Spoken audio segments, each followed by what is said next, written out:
Everybody doing this morning? Let me fix this camera real quick. Just to let you know, there's only one thing that we have not straightened out, and that's that watch with the bling, bling, bling thing. So your boy's gonna do both sides. I'm gonna do the bling, bling, bling, and I'm gonna do the other side. This way, I don't gotta even wait for the watch anymore. I have to do it that way because I've been so busy. You guys know what I've been doing. So I really haven't had time to concentrate on a little watch thing. So I'll get that straight, and I do apologize. But in the meantime, it's your boy Bugatti NYC, and y'all could have went anywhere.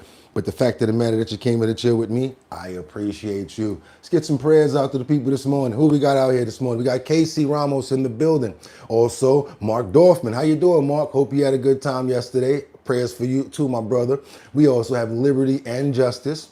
Who else we got up in the building this morning that we praying for? Valen Easter Brooks, D6V. Good morning. How you doing this morning? Karen Burns. Is that Karen Burns? That's Karen Burns right there. 9952 said hi. Who else we got up in the building that we got to make sure that we get these prayers out to make sure that we covered on Purple Sunday, you guys? That's right. We got Damaged Inc. 113 and my sister Rebecca Lanyen Bueno chiming in from Grand Rapids, Michigan. Liberty and Justice. Amen. Everybody. That's right. You know, I told you the watch is working kind of funky now, but it's okay because we don't mind. Like I said, I have no problem with doing both sides. So all I got to do is make sure, see what time it is. That's right. And I'm going to do it. That's how we do it. I'm ready to go. And they're ready to go. I said it's time to start the show. I hope you're ready, yo, yo, yo, yo, yo, yo.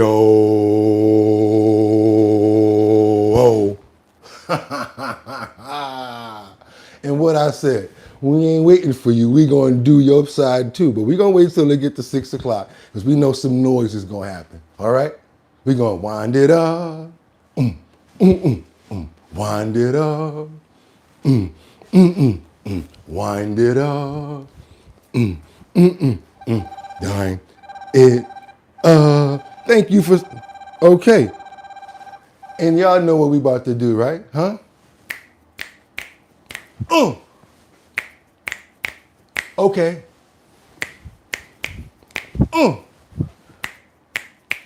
Olay. I'm even better without it. Let's go. Open up those pores. We gotta open up those pores. It's Sunday. We gotta open up those pores for Purple Sunday. We gotta open up those pores. I had a good day yesterday with my boy Mark Dorfman. We was out there at Time to Wine, Wines and Spirits, and we did our thing. Had a good time with DJ Don Dada. Everybody pulled up. Really good time, you guys. Y'all ready to go? Huh? Because you know what I gotta do. Yeah. Yeah. Oh, oh, oh, oh. Yeah.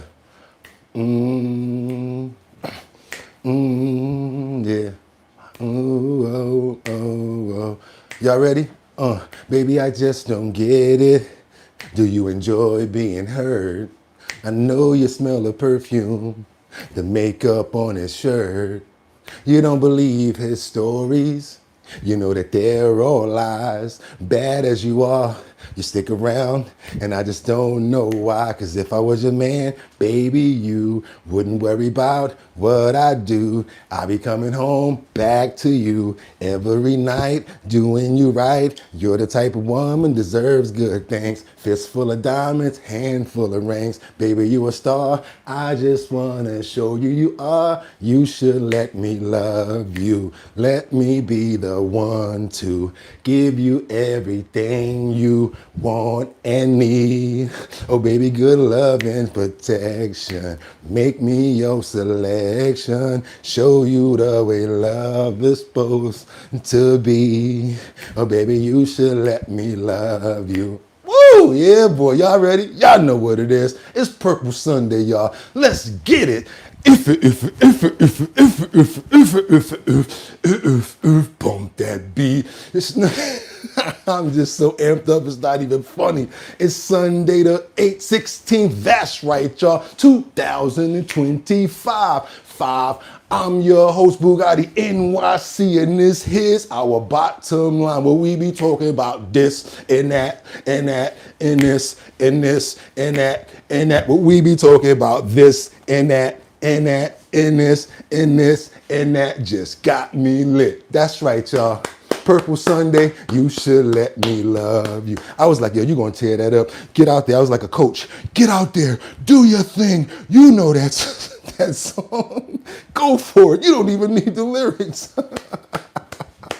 I hope y'all had a good evening, a good Saturday. I'm glad that you guys are here with me this morning. Please feel the love, share the energy.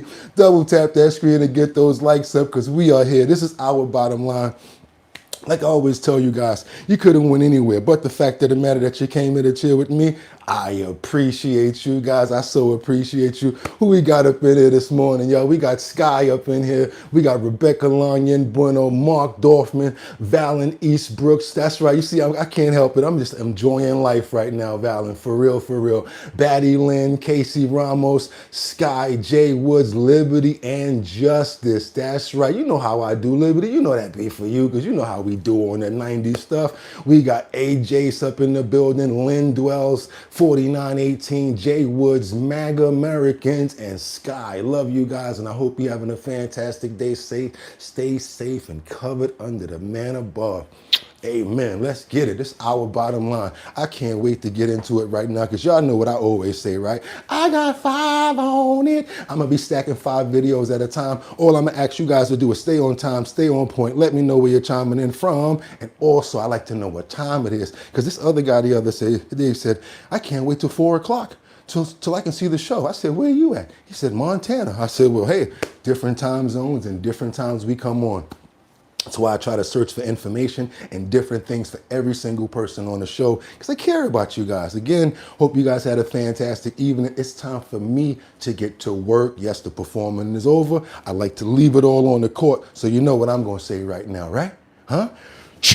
Yeah. Let's get into these titles. That's right, you guys. What we got going on this morning? We got to set it off this morning because you know, even though I had a long day yesterday, we was at the Big Drip event with DJ Don Dada. My boy Mark Dorfman pulled up. We had a fantastic event, you guys. I can't wait to come to your city or state to do the same thing. But we got to get into these titles this morning. Let's go, you guys. What we got this morning is Trump.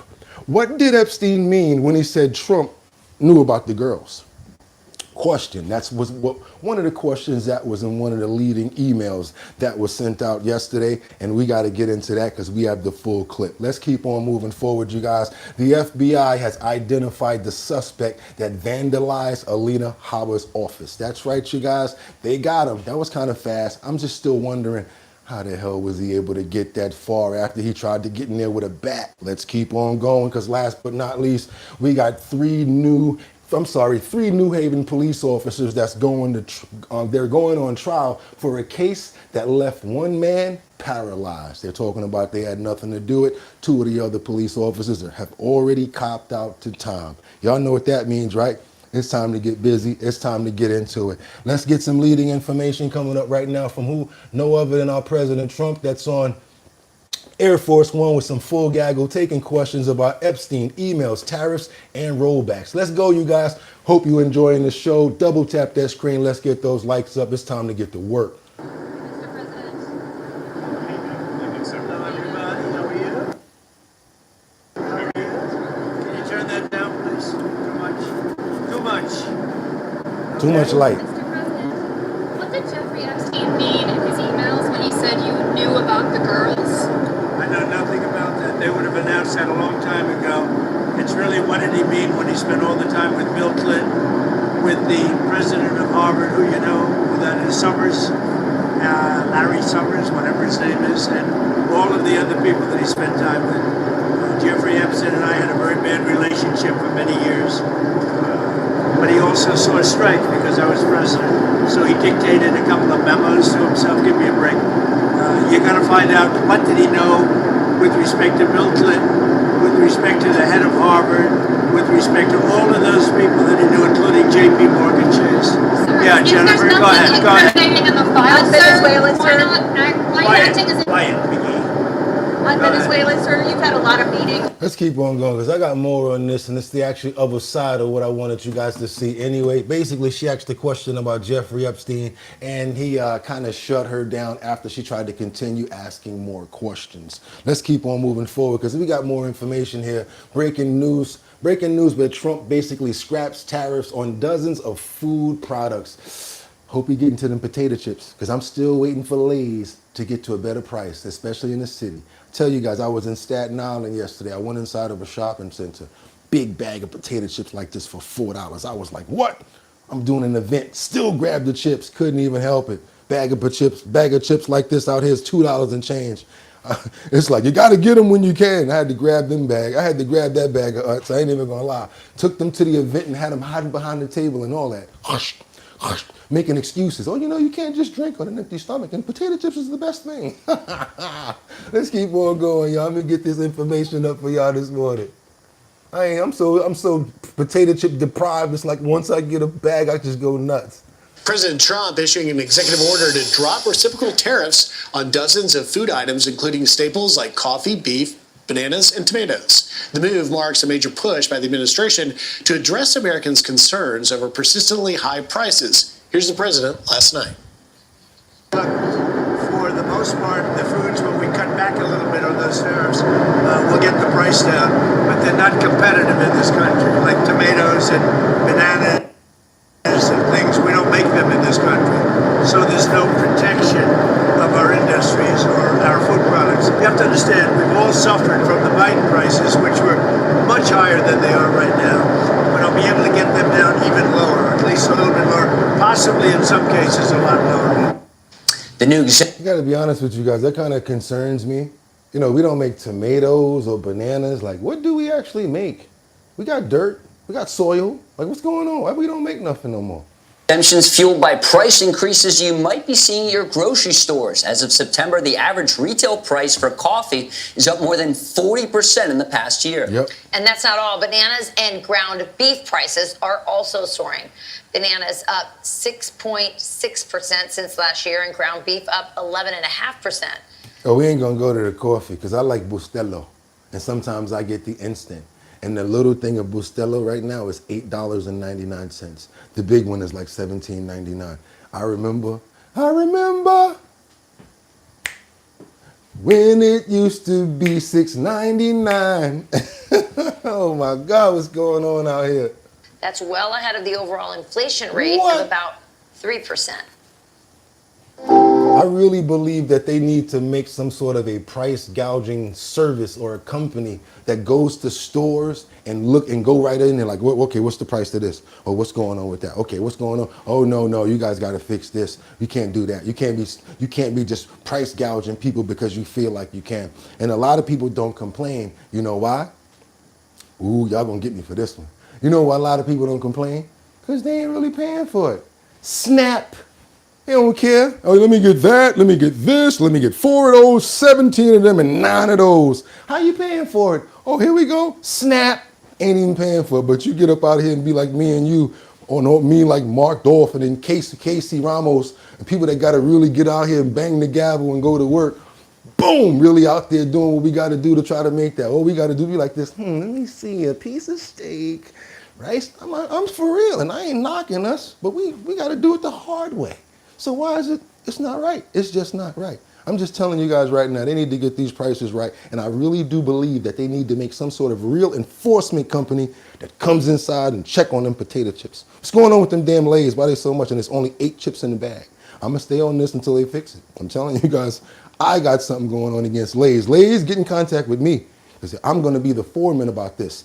Get those chips right. Let's keep on moving forward over to Air Force One. I think Trump has a little bit more information that's going to be reporting over here, and we're going to keep on getting this going. Then we got a little more politics to get out of the way before we start doing what we do. Y'all know where we're going with this. Yeah, If Jennifer, there's go ahead. nothing incriminating in the file, sir, why are you acting as if... No, we're not doing that. We're not doing that. Not with my people watching. You're gonna fix that, right? Because there's no reason. If there's nothing incriminating in the file, Are you using sir, a CB or something? why are you acting as if... on Venezuela, sir. You've had a lot of meetings on Venezuela. I know you can't tell us what your next steps will be, but can you say, have you made up your mind on what you'd like to do for as far as action? I sort of have made up my mind, yeah. I mean, I can't tell you what it would be, but I sort of made up my mind. What do you say to some of your supporters who might not be excited about another foreign campaign? Well, we'll see what happens. I mean, I can't tell you what it is, but we made a lot of progress with Venezuela in terms of stopping drugs from pouring in. But we have a Mexico problem. We have a Colombia problem. Meaning Colombia, the country. We're doing very well. Drugs coming into our country are greatly slowed, as you can imagine. On the tariff rollback, sir, does this signal a change on your message for affordability for No, I just want to bring down some of the foods. Look, for the most part, the foods, when we cut back a little bit on those tariffs, we'll get the price down, but they're not competitive in this country. Like tomatoes and bananas and things, we don't make them in this country. So there's no protection of our industries or our food products. So what we're going to do is we cut back, you'll see prices come down even lower. You have to understand, we've all suffered from the Biden prices, which were much higher than they are right now.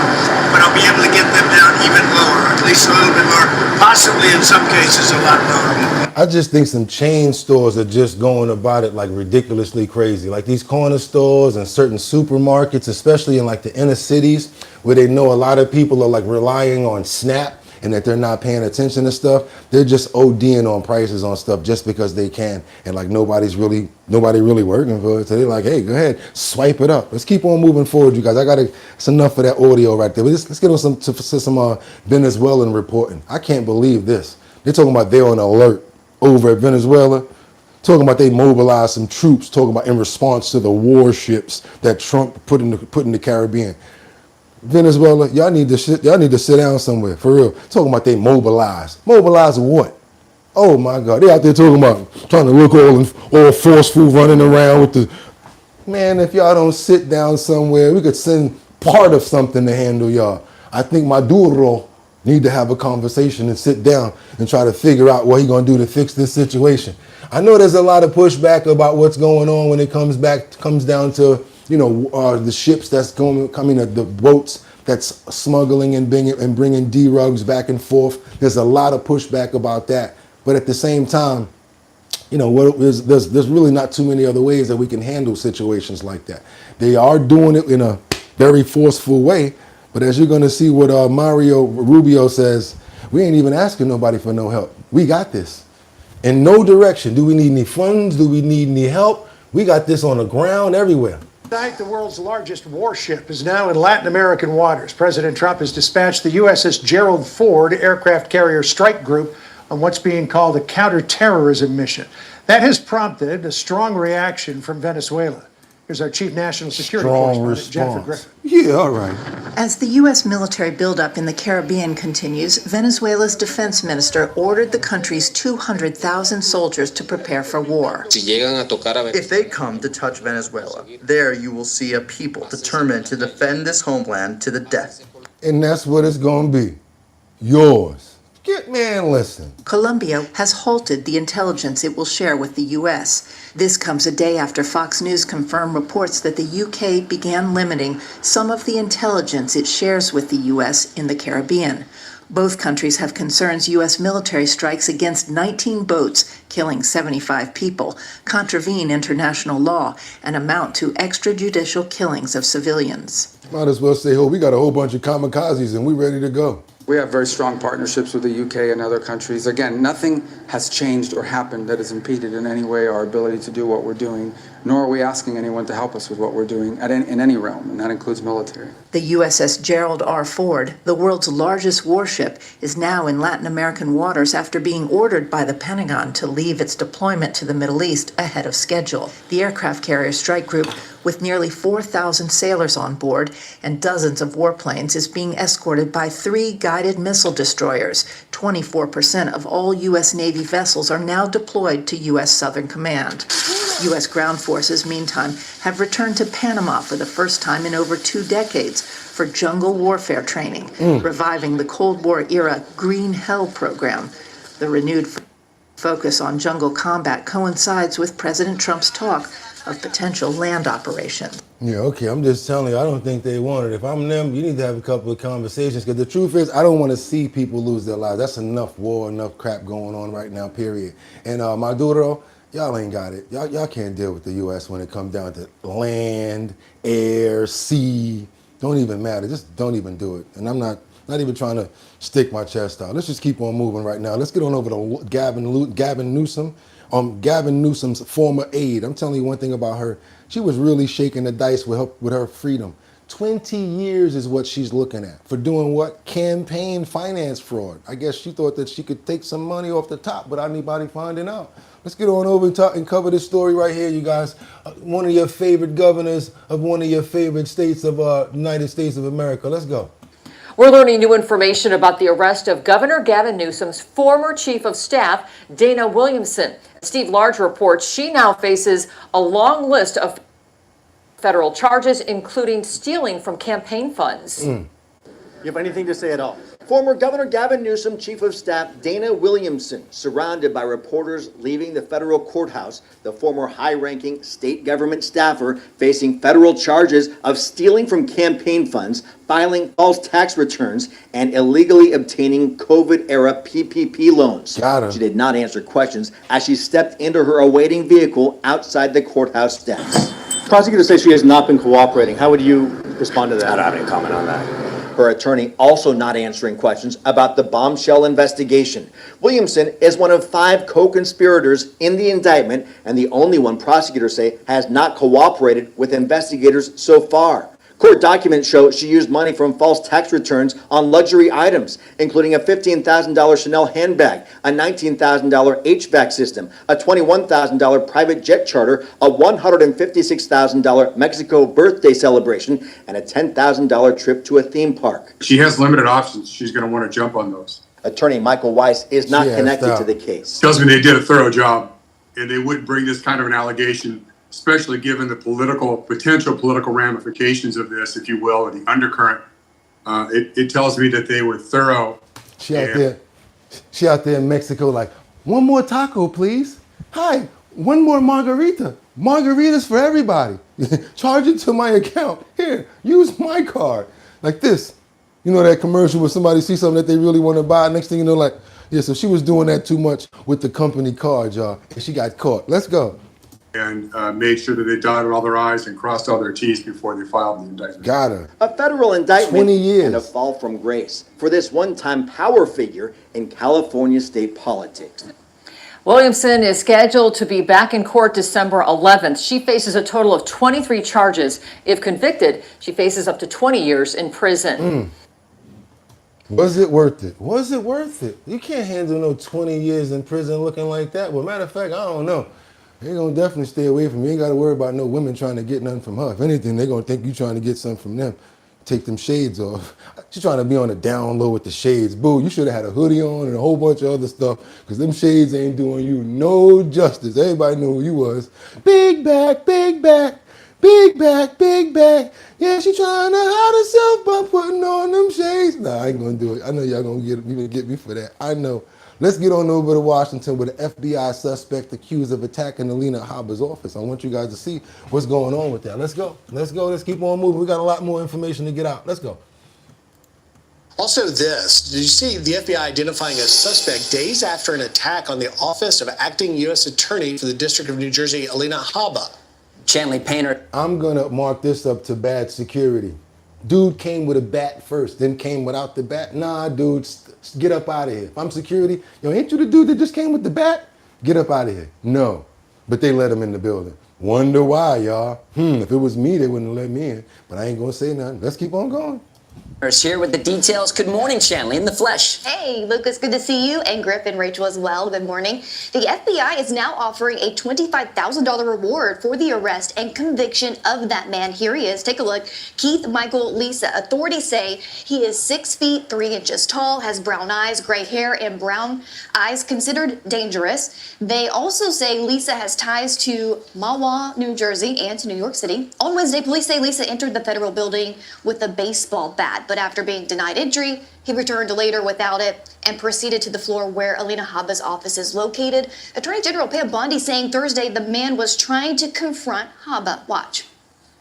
We know who did this to Alina Habba. I saw the video. It's chilling. This guy had a full-size baseball bat pacing like a caged animal in front of her office. Then ultimately he gets up to her office without the bat, but manages to tear apart the front office. And mark my words, he will be in jail and he will be prosecuted.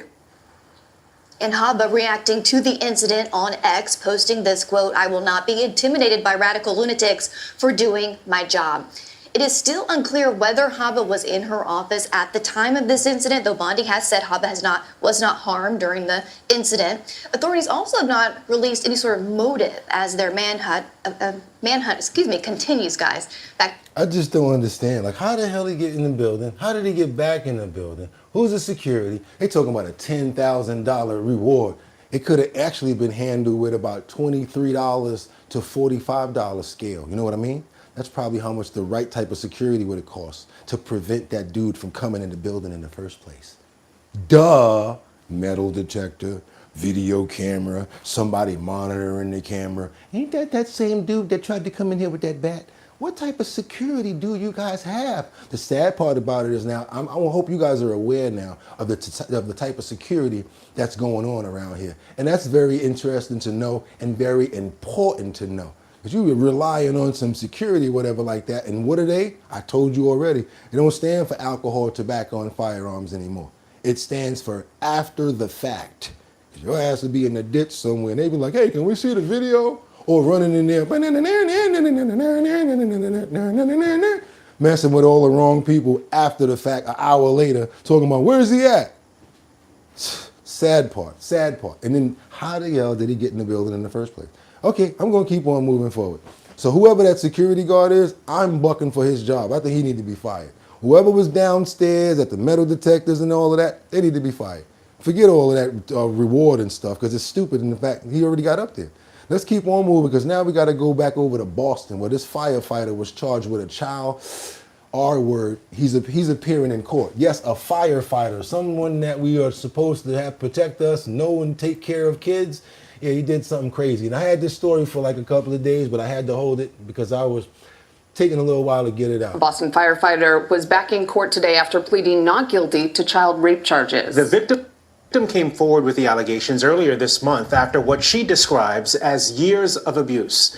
NBC 10's Brianna Borghi is in West Roxbury. Brianna, really disturbing to hear how long this allegedly went on.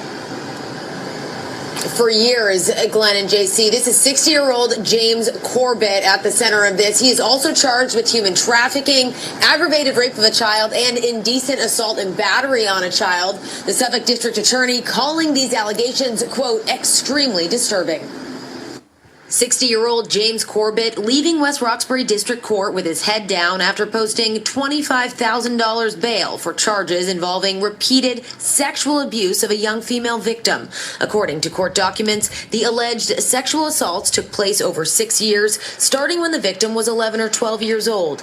The victim detailed repeated incidents between 2018 and 2024 when Corbett was in a relationship with her mother and partially lived in their family home. The ongoing abuse allegedly intensified over the years, with Corbett offering money and gifts to keep the victim silent. $25,000 bail. They went to the bondsman and paid 10% of that. What's that, $2,500?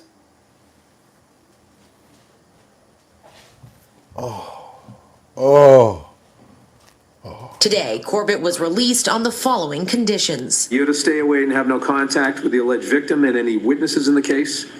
You're to surrender your firearm, any FID card, any LTC licenses that you possess, no later than the close of business today. You're to have no contact with children under the age of 16. You're to surrender your passport prior to your release. He was also ordered to wear a GPS ankle monitor under 24/7 home confinement. Do you understand all those conditions, Mr. Corbett? According to the city of Boston's payroll, Corbett made more than $260,000 as a firefighter in 2024. Mayor Michelle Wu releasing a statement saying, quote, "These allegations would be a clear and egregious violation of public trust. Commissioner Burke has taken swift action to place this individual on administrative leave." Now, we did reach out to the Boston Fire Department as well and never heard back. Corbett is due back in court on December 22nd for a probable cause hearing. For now. Wow, $25,000, and he just got on administrative leave. So that means he's still getting the pension and still getting his money. Oh my God, I need you guys to do me a favor to get these stories out. Let's double tap that screen to get those likes up so that more people see what we got going on over here. It's your boy Bugatti NYC. I'm the #1 host on YouTube at 6 o'clock in the morning. There go my co-host right there. Y'all ain't nobody messing with them at all. Y'all know how y'all get down right there. Do me a favor, let's go ahead and smash that like button. Hit that notification bell down there so that you know when we're on. Also, if you haven't hit the membership or subscribe yet, what are you waiting on? Actually, subscribing is free. Hit the subscription right there. Hit those 3 dots right there. Boop, boop, boop, right? You're going to see it say like. Hit that and let's run those numbers up to show the appreciation for the show. I really appreciate that, you guys, because we got a ways to go and we just started. And I know somebody already put it in the comments. Wood chipper. Exactly. Good morning, Dustin. Good morning, Sam. Good morning, all you guys. Let's get into it. Let's do what we got to do. Let's keep this story going because we got to get stories out like that. She started at 11 years old when he started doing that. So we got to watch out for the kids, and you never know. It's the people that we think that's going to be protecting our children that we got to watch out for. A firefighter. And I do think that was a slap on the wrist by him only having a $25,000 bail, just like somebody said in the comments. And then they're talking about administrative leave. Let's keep on moving forward. I think wood chipper. 3 suspects and 11-year-old girls lost their life, and they got all 3 different legal strategies. I wanted to get these stories out right here, right now. Matter of fact, yeah, let's pray for the girl and all of the stuff that she was going through in this tragic event, because you know what? She never asked for anything like this to happen to her. And when it started at a very young age, she probably was just so confused. And we have no idea what's going through a child's mind when an adult is probably doing something like that. So I want to pray for her, hope that she has strength and that he stays away. And hopefully, Lord, you take care of him, hopefully, if they don't. I'm just going to say that. Amen. And I know y'all going to say, you shouldn't have said that part, but yeah, take care of him where you want to, Lord. Because he don't deserve to go up there in the pearlies. Might need to send him down to Mr. Furley. You know what I'm talking about? Now, I ain't talking about Three's Company. Let's keep on moving forward, you guys. We got these 3 suspects right here. We've been following this story. I want to keep the follow-up going on all of the stories that we've been following. And yes, we're going to get back over to New Britain and get on this story right here. And today, a big story we're covering. 3 people connected to the abuse and death of an 11-year-old girl, including her own mother, all went before a judge today. We've been staying on top of new developments in this case of Jacqueline Torres for weeks. And now your reporter Owen Kingsley is live in New Britain at the site of this young girl's ever-growing memorial with more on how these 3 cases are unfolding. Owen? Okay, our communities all across Connecticut have called for justice for 11-year-old Mimi Torres, and those calls have only continued to get louder as we learn more details about the girl's starvation and abuse as those details come to light. Now, today in Torrington may be the last time we're going to see all 3 defendants in court on the same day. Family members arrived Friday morning to Litchfield Superior Court to witness what's next for Carla Garcia. That's those family that was following him around and followed her all the way to the precinct with the pow. All of those family members allegedly. She was like, they following me and I don't know what's going on. You know what's going on, and they want to know what's going on with the 11-year-old. And once they found that little girl missing, yeah, they didn't care. She had to run to the precinct. She had to turn herself in. Her sister Jacqueline and Carla's former boyfriend Jonathan Nanita. Jonathan faced a judge first, a brief appearance to set a date, December 16th, to decide whether or not to waive a probable cause hearing, to decide if there's enough evidence to justify the charge of murder with special circumstance. Carla Garcia, Mimi Torres' mother, is charged with the same thing. She waived her right for a probable cause hearing and pled not guilty. Beth Merkin, a criminal justice expert at the University of New Haven, explains waiving these hearings is not uncommon. It can be a sign of uncertainty that a lawyer would be able to convince the court to drop a severe charge like this.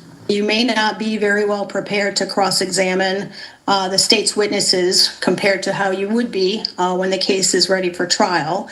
You may not want to stir up media publicity if you think that's going to hurt your case. So there are a lot of reasons. Again, if you know you're not going to win, you have to make some decisions. Jacqueline Garcia, Carla's sister, pled not guilty this morning to her charges, including child cruelty. Her next court date is December 12th. Now, coming up in the next hour at 5 o'clock, we'll talk. Yeah, we're going to follow this story. We've been following this story as long as it's happening. You know how we do. We keep on peeling the layers of the onion back. And yes, we definitely pray for the soul of the little girl that was lost, her life that was lost in this tragic event, especially under some such tragic measures it's a tragic event that happened.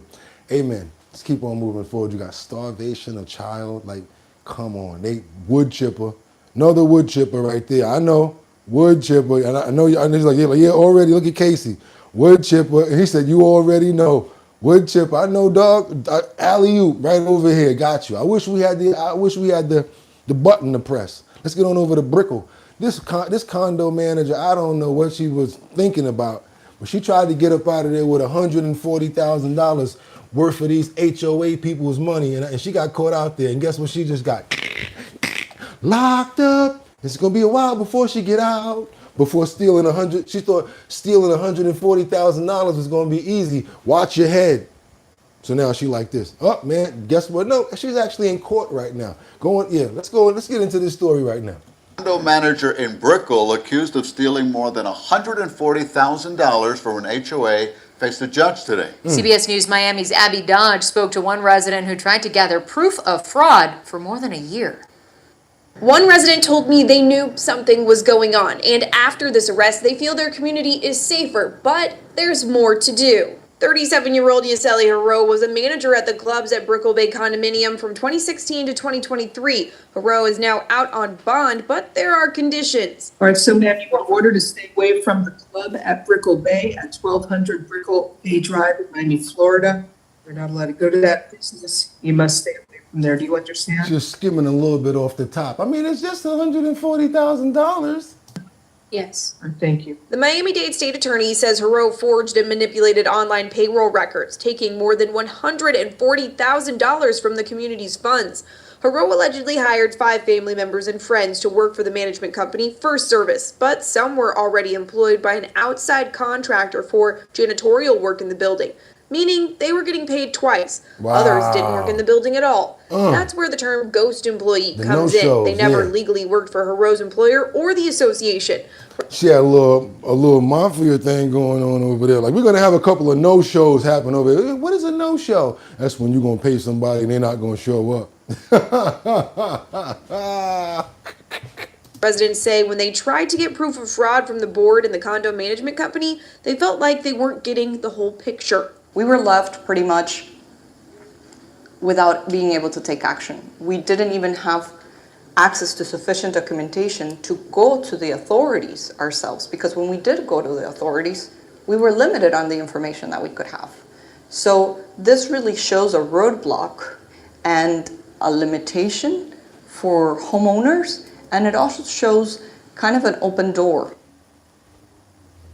for anybody who wants to commit financial crimes through associations that move a lot of money in Miami. Come on now, you know the thing. It's called with great power comes great responsibility. You need to have some AI robots like moving like what they got, the Doge AI robots, scrubbing everything at all times. What looks like it's out of place. That's right. That's what you got to do nowadays. You got to have your own AI robots scrubbing everything like. Hey, got a problem over here. Spit that out. Any little thing, just spitting it out to you, letting you know what's going on. And that's something that, hey, maybe that's a good idea for an app. A scrubber that goes through all of the numbers and stuff and catches stuff like this before it happens. I don't got the time to do it. Maybe one of you guys want to do it. There go a great idea for you for free. But you know what you can give me for me giving you that idea, right?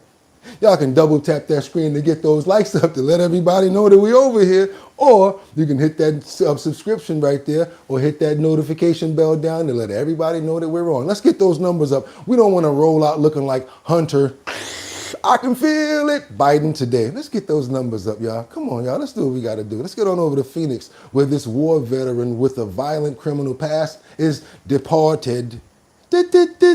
Deported. You guys let me know if you think that it was right for this war veteran to be deported with the words and the information that you find in this next story coming up. Let's go, you guys. Let's get it.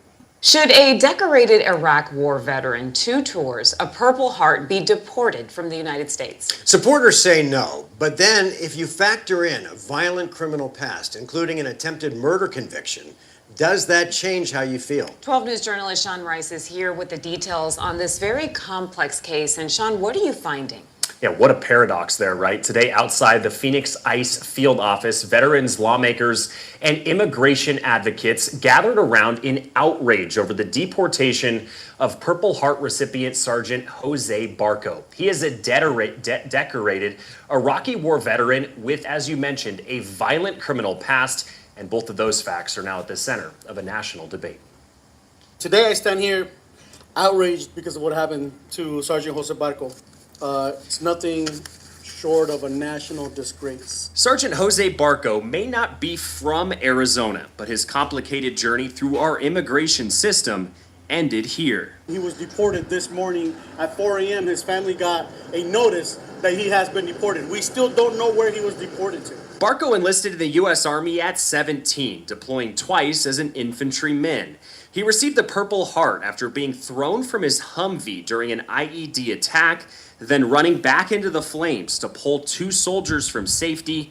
In that incident, he suffered serious burns, a traumatic brain injury, and long-term PTSD. Damn. After returning home to Colorado, Barco was convicted of attempted murder, serving a 15-year prison sentence for firing a gun at partygoers at a home in Colorado Springs. We think that those veterans deserve, at the very least, to be home after they pay their debt to society, to go home and rebuild their lives and be with their families. Barco was released from prison earlier this year, detained by ICE in Colorado that same day. Advocates say he was moved to the Florence Detention Center here in Arizona on Veterans Day and was... I'm going to have to stop this right here because I want to know right now, how many of you guys think that that was right for him to be deported and that he should be deported? Give me a thumbs up if you think that he was right to be deported. If you don't think it was right for him to be deported because of his valor, all of the stuff that he did for our country, maybe you think that they should have worked with him, got him some sort of psychiatric help. Let's do a thumbs down for that area. Nothing too over the top with our decisions. Let's just do it up and down like that. So we're just gonna go, if you think that he should have been deported, thumbs up. Not, thumbs down. Keep on moving forward, you guys. So we got some yeses, we got 2 thumbs ups, we got a couple of thumbs up. The thumbs downs is catching up. Thumbs down is kind of winning right now. And I think I know why, and I want to talk about it a little bit, just a little bit. See? Not enough info, some people are saying. A lot of people say thumbs down, a lot of people. So check this out. What my thoughts are is this. You guys are thinking that not the thumbs down is because the fact that he went to war for the country and the PTSD and what happened to him may be a part of the reason why he's that way. In the way that he's gung-ho and probably still stuck in a certain type of way that, maybe certain things trigger him. That's what war does. Maybe that's what you guys think. I don't know if you guys agree with me, but yeah. He served our country. I don't know. Yeah. Every other day is a purple suit day for you. No, it's not. It's only on Sundays. Keep on moving forward, you guys. Yeah, it's a very tricky story. It's a really hard one. I will be keeping up on it and finding out if he comes back to the country, if he finds a way back. If there is any more information about this story, we're going to get it here. But you know what I'm going to ask you to do? Just double tap the screen, get those likes up, because we got to get on over to the steady drip feed from the Epstein emails. The U.S. exposes more from Andrew. Let's keep on moving forward, you guys. We got work to put in. We're only starting right now. Let's go. As King Charles celebrates his 77th birthday, the royal family is again under pressure from growing questions over Andrew Mountbatten Windsor to renewed calls for an Australian republic. Joining me live is royal expert Victoria Arbiter. Lovely to You killing that suit, girl. Go for it. see you. Thanks for joining us this afternoon. How is the King marking his birthday? Let's start with that.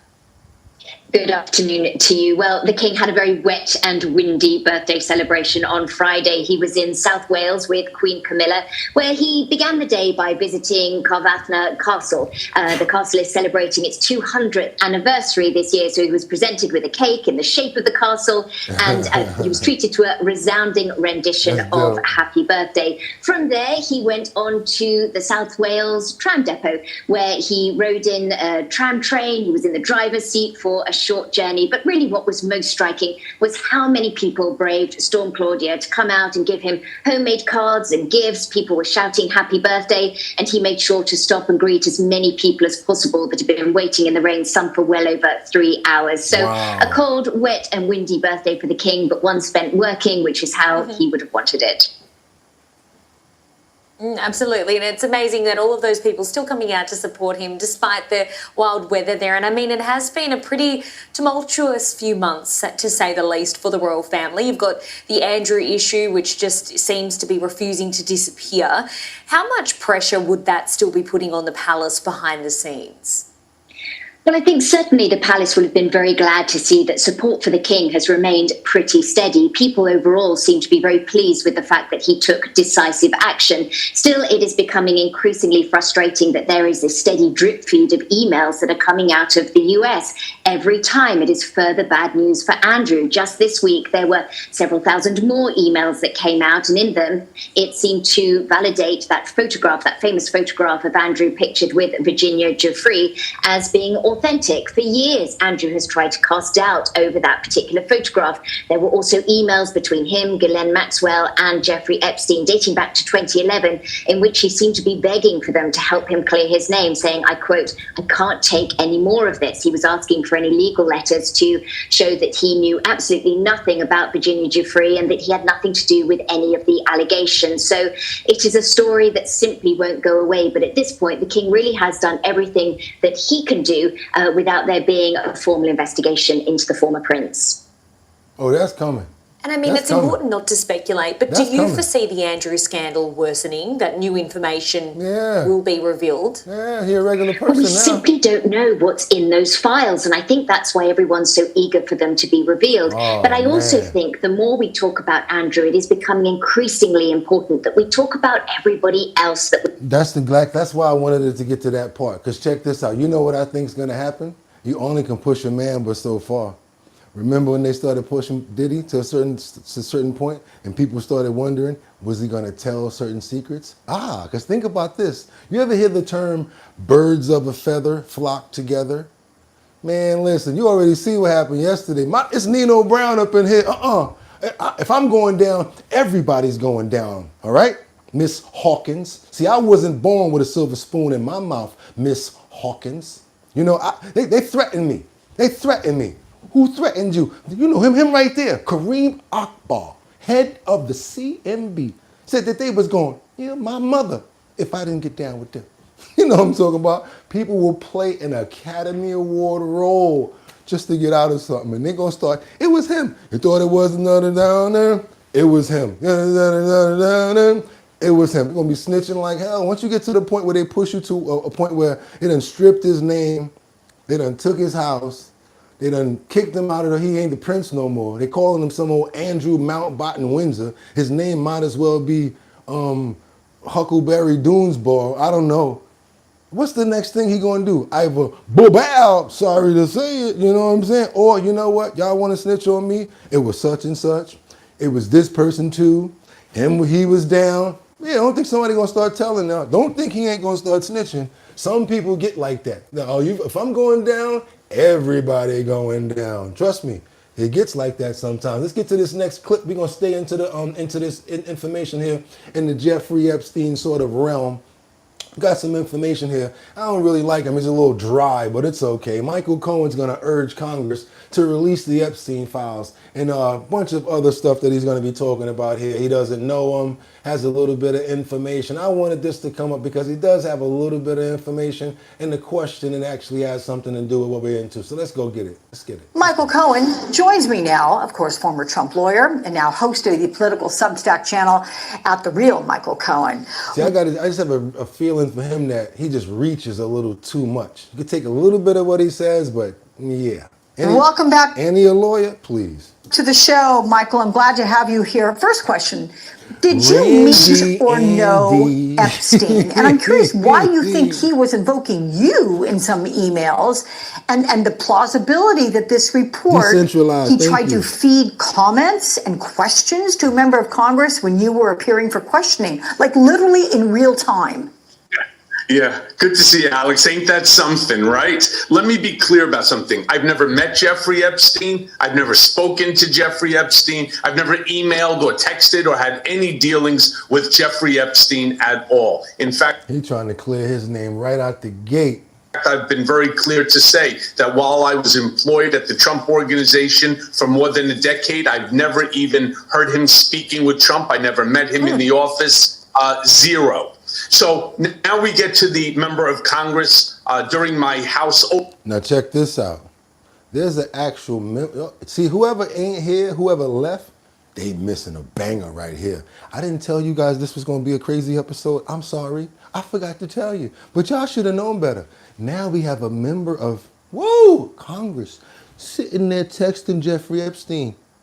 One thing he's telling the truth about, yes, a sitting person in Congress like this texting this fool.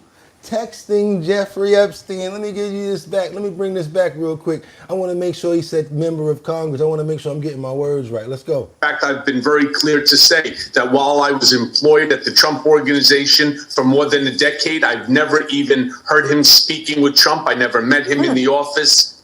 Zero. So now we get to the member of Congress during my House Oversight Committee. That was the public hearing. Remember, I testified 7 times before Congress. So that's the House Oversight hearing, the one that was public. Why Jeffrey Epstein was texting with this member of Congress, to be honest with you, I have no idea. The part that bothers me the most about it is not so much the questions or the comments that Jeffrey Epstein was making to this member of Congress, but why this member of Congress was even in discussion with somebody who was a known child sex trafficker, who was known to have had inappropriate sexual relations with underage girls, with children. So this is a whole true story right here. Hear me out on this. This is a true story. He's being talked to by Congress. He's sitting there, and Congress is asking him questions. He's alleging that Jeffrey Epstein was texting a member of Congress and funneling questions to him from wherever he was at. Keep on, y'all leave, you're gonna be tight, because I got more. Watch, keep on going. Why? And this member of Congress is a woman on top of everything. I mean, I can't put my finger on why this member of Congress would be engaging in any conversation other than what we now know, that Jeffrey Epstein was a financial supporter. Okay, so that's the only thing that I can basically get behind, because I got a little bit of receipts to back up what he's saying. So now, here we go. Let's go. Now we actually got these, wait a minute. Where we at? No, I ain't missing that one. I ain't messing that up. There we go. We got the moment when Stacey Plaskett reportedly texted with Jeffrey Epstein during the House hearing. That's the member of Congress. You know your boy Bugatti got to go do the homework and find out who the person is when they try to call somebody out, right? That's how we do the information over here. That's why when they say, oh my God, you're watching Fox. Oh my God, you're watching NBC. You know what? You got to realize I'm still a human being too. So I take that information and I investigate. They said a name, a member. Can I actually find out who that member is? That's how you put the fat on your brain and find out more information about something. So what do we have here? We got watch. The moment Stacey Plaskett reportedly texts with Jeffrey Epstein during the House hearing. Check this out, you guys. Let me open up the screen. Let me point out who Stacey Plaskett is for really quickly. Here she is right here in the middle of our screen right there. This is Stacey Plaskett right here. Down here, she's right here. Basically, they're saying that this is when Jeffrey Epstein was texting her while then Michael Cohen was being interviewed by the Congress. Let's go. We stand behind that offer. If the chairman asks me, and I'll take it under advisement now, and it's not a problem in terms of Attorney-client privilege, yes, I will turn it over. You, as my friend Mr. Meadows pointed out, misled this committee even today in a written submission that contradicted your testimony. You have suggested you are going to review that. Are you going to review it in our next break to correct the record, yes or no? Yes. Question, you helped out the president's campaign or were involved in the campaign as a representative, as a spokesman, even in your words today. It was your idea for the campaign dating back to 2011. Is that accurate, yes or no? Yes. 2011 is a year that sticks in my head. For it's the year my daughter was born, and it was the year I was diagnosed with cancer. I was not then pushing for Donald Trump to be president. See, so what I'm trying to tell you guys is sometimes you got to go back to get real information, because sometimes, like, that's the only way to get the real information. That's how you got to do it. Who we got over here right now? Let me get a little shout out for Young Wallow, $10. Everybody give Young Wallow Young Valio a shout out for that $10 super chat. Thank you so much, Young Valio, for the Starbucks donation this morning, you guys. Thank you so much. I donate for the stay stuff. Money is worthless. I hate it when people are like, wow, you waste $10 and say that. Like, yeah, fool, you don't got $10 to waste. Exactly. I understand what you're saying. Plus, you actually help out the show, and I appreciate Young Valo. That man lying his ass off. You know what I'm talking about. I say the same thing. That's why I only could take a little bit from him. But Young Valo, thank you for the two $10 super chats. And yes, I do look out for people that I appreciate. I do show that sometimes by tips, presents and gifts and stuff like that. Actually, as a matter of fact, it's time for us to start doing some stuff for our members. It's just that I've been really busy. We're going to start creating some members packages here. So let's keep on moving forward now, because we got to stay in the mix while we're here. But thank you so much, Young Balio. Everybody, show him some love for that. Thank you so much. Epstein emails referencing Trump have been released. Also, more questionable claims about Jeffrey Epstein. Since we're in the mix, why not keep on going and keep on peeling off layers of this onion? Let's go. Now, though, pause that conversation to get back to this breaking news we just teased. Just moments ago, the House Oversight Committee released never-before-seen emails from Jeffrey Epstein's estate, which include correspondence between Epstein and his longtime co-conspirator, Ghislaine Maxwell, currently incarcerated on sex trafficking charges. Let's now bring in MSNBC Justice and Intelligence reporter Ken Delanian, who has been digging through these emails. Ken, what have we learned so far? Good morning, Jonathan. Well, look, the Epstein estate has released some 23,000 emails, and House Democrats have been poring over them, and they found some correspondence directly mentioning Donald Trump by name. They've released 3 of these emails, and they're quite interesting. The first one was between Ghislaine Maxwell and Jeffrey Epstein back in 2011, where Epstein wrote that Donald Trump spent hours at my house with an unnamed victim of sex trafficking, whose name is redacted in the email. And Epstein referred to Trump as the dog that hasn't barked. And then in a separate email years later with author Michael Wolff in 2019, Epstein said explicitly that Donald Trump, quote, knew about the girls as he asked Ghislaine to stop. And then the Democrats cite another email with Wolff in 2015 where Epstein and Wolff are discussing if they can craft an answer for an upcoming Donald Trump interview. Well, that actually kind of aligns up with what the president said. He's like, I found out about the girls and I told you guys to stop. Oh, they're trying to make a big deal out of that. Yes, I'm playing the clip, but I'm also analyzing what I'm looking at. Told you guys you can't just take in information without being like, what are you saying? Because that could have went one or two ways. I don't want you guys to think that I'm siding with anybody over here, but I'm also making sure that what I'm hearing has to make sense. Like 1 + 1 = 2. Let's keep on moving forward. We're going to take a little bit more of this. Let's go. And Wolff sort of suggests that Epstein has leverage over Donald Trump, saying if he says he hasn't been on the plane or to the House, then that gives you valuable PR and political currency. Now, look, Jeffrey Epstein, it was a manipulative monster, and so you really can't take anything he says to the bank here. Exactly. But this is important evidence that people trying to understand what Donald Trump's relationship was with Jeffrey Epstein. Well, it's going to be hard to do that, and it's hard to do. The man is no longer here. You guys are trying to like be a swami or something like that to understand and decipher someone else's emails. Like, come on, that's really hard sometimes. I've actually texted somebody and didn't even know that they wasn't even arguing with me. because of context. Sometimes you don't even know what they're really trying to say. Hey, why don't you get the hell out of here? You'll take it like, why don't you get the hell out of here? Instead of, why don't you get the hell out of here? Sometimes you got to think, different ways of thinking, seeing things. But also, it could have gone the other way for all of the other people that are thinking, hey, what's going on with these emails? Why are you getting so inclined with this guy?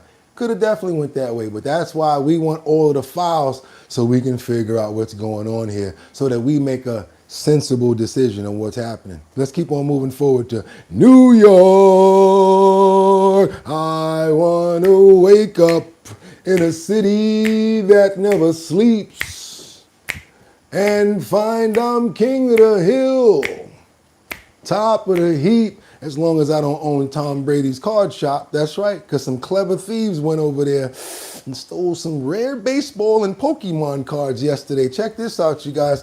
Using some sort of, I don't know who they got working behind these counters now. Who do they have talking about he's clever? Clever? Y'all let this dude type in the credit card information? You mean to tell me y'all let him stand there and be like, okay. Y'all let him do that. Okay, let's go. At a sports memorabilia and collectible store in Soho with a famous owner, Tom Brady. Yeah, police say a man tried to buy nearly $10,000 in rare baseball and Pokemon cards from the store, but managed to get away without paying a cent. Eyewitness News reporter Crystal Cranmore live outside the card vault on Lafayette Street with how all this happened. Crystal. Man, you better get some better people because New York, they ruthless out here, boy. They come up with all types of schemes. Good evening, David and Liz. Well, according to investigators, the fraudster was able to get away with this by manually entering credit card information into the card terminal without the employee noticing. How? Police say this man stole almost $10,000 worth of baseball and Pokemon cards. It happened on October 20th inside Card Vault by Tom Brady, Soho's newest destination to buy, sell, and trade sports cards and collectibles. Just a huge thank you to everybody. Tom Brady, seen here at the store's grand opening last month. According to investigators, the suspect walked into the Lafayette Street business a little before noon and tried to use a credit card to buy items. When it declined, police say the suspect manually entered credit card information to bypass the rejection without the employee's knowledge. He got away on foot. Especially with Pokemon cards, it's hard to get your hands on those now. Outside Card Vault, we found shoppers like Ani. You can walk into a store and there will be a line when they're restocking Pokemon cards, and people try to see what days people are restocking them and what days the stores are stocking. Wow. And Jeff Nacino. We're chasing the high value cards, the ones that sell for a lot if you grade them. Today we're looking for a Mega Lucario. He bought a pack of Pokemon cards, hoping to cash in big. Once a hobby for kids, experts say the Pokemon trading card market has boomed. So has sports card trading. The owners of Card Vault didn't get back to us regarding the stolen goods. As police continue to look for the suspect, collectors old and new, glad to be part of the resurgence. I mean, I love Pokemon all my life, but now the cards are getting super popular again, so might as well get back into it, And the suspect was last seen headed south on Lafayette Street. He was wearing all black and white sneakers and carrying a multicolored bag. Anyone with information is asked to contact the... Nah, he out of there. And now that I'm thinking about it a little harder, since sometimes you can't really figure something out, you gotta think like this. Could that have possibly been an inside job? Because it was a little too easy, too much going on. Yeah, man, hurry up and type the numbers in. Hurry up and type the numbers in. Could have went a whole bunch of ways. I'm not sure, but I will keep on keeping lead on that story. But I know what they need to do. They need to get a better person to work that register and to authenticate the people that they're bringing in, as well as the cards and stuff. It's one thing to authenticate the cards, but then it's another thing to know how to deal with New York City residents, especially people like that. Let's keep on moving forward, you guys, because sometimes where there is a will, there's a way. Hour-long standoff ends in an Orlando person pow, several detained by police say. And Florida never fails to give us content, so let's get on over there and get this information, you guys. Let's go. A SWAT standoff inside a tattoo shop in Orlando leaves one of the... Now watch how this fool run out and he gonna turn back around. You know how you ever see that little meme with the little baby that run out with the pamper on and be like this? Yeah, the little baby one. Watch this fool right here when he realized SWAT is outside like this. Watch this, y'all. Suspects dead. And we have exclusive video of officers opening fire at the scene as one of the suspects was heading out the back door. Take a look at this.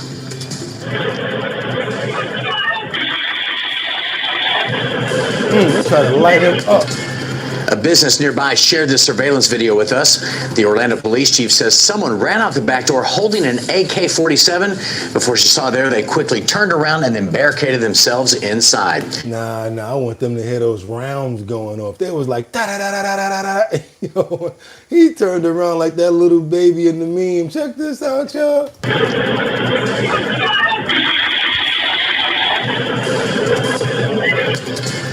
A business nearby shared this surveillance video with us.